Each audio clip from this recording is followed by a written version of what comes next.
I'm Sarah Shockey. I work at Showpad, a global sales enablement company. We are based in Belgium, but we are global.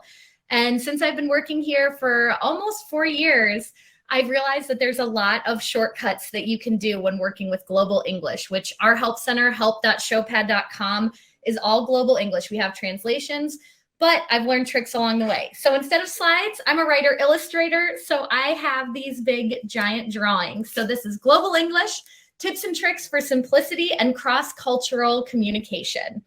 So to start out, I like to say, keep it simple. This is a made-up language, and you can see here, us as writers, a lot of times when we want to make the best of a situation, we want to explain it so well, we give all these details, and maybe they'll think this, maybe they'll think this. That's great. Overwrite and then edit it down. What you want is just the simple know-how and to only be as technical as you need to be, because we all know we're working with a ton of different terms. There's different translations for branded names and things like that. So the words in between, it's so nice to have them be very simple, very easy.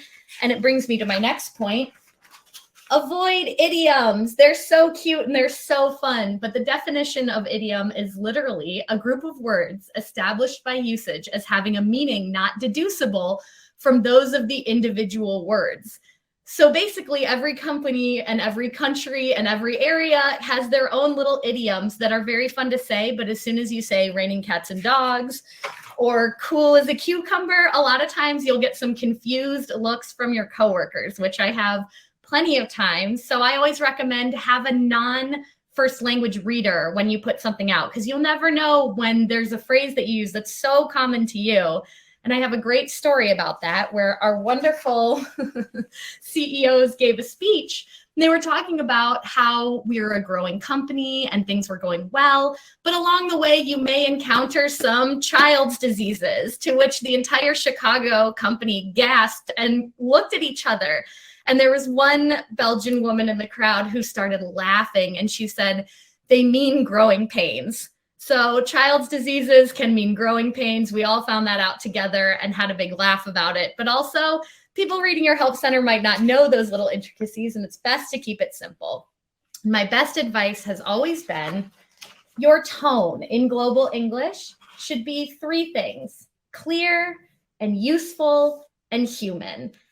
And I think that a little warmth goes a long way. I'm not afraid to add sort of some kindness, a little bit of understanding in between explaining, because it gives people a tiny narrative. It gives them a little reason to go forward and see where you're going with this, and maybe they'll learn something along the way. Like I said, be only as technical as you need to be. There's that explain it like I'm 5 Reddit thread. I think it's great to keep things just easy, white space if you're making a lot of big coding points, and then moving forward. Anything that you can do that calms the reader will definitely help. Exclamation points should be used sparingly and only for celebration. Hey, you did it. You don't want to sound like you're yelling at the person. We here at Showpad, like I just did, also speak in a plural first person's perspective, which basically gives the reader the idea that we are kind of one unit and we've got your back and we want you to succeed. It's a really great way to let people know that you're looking out for them, even though you don't know who exactly they are, at what time of night they're desperately searching for a guide on, how to share an asset or something like that. And I always say that kind tones and good manners travel easily. They travel anywhere. So my ask for you, or my encouragement, is to get out there and cure those child's diseases. I mean growing pains. I mean just be nice to kids, because growing up is tough and we're all growing along the way. And communication makes it easier. And we have a tiny bit of time left. So those of you who missed seeing Peter at the beginning will get a little reward at the end. This is Peter. He's the longest cat in the world. And that's my lightning talk. I've been Sarah Shockey from Showpad. Peter and I thank you very much for being here.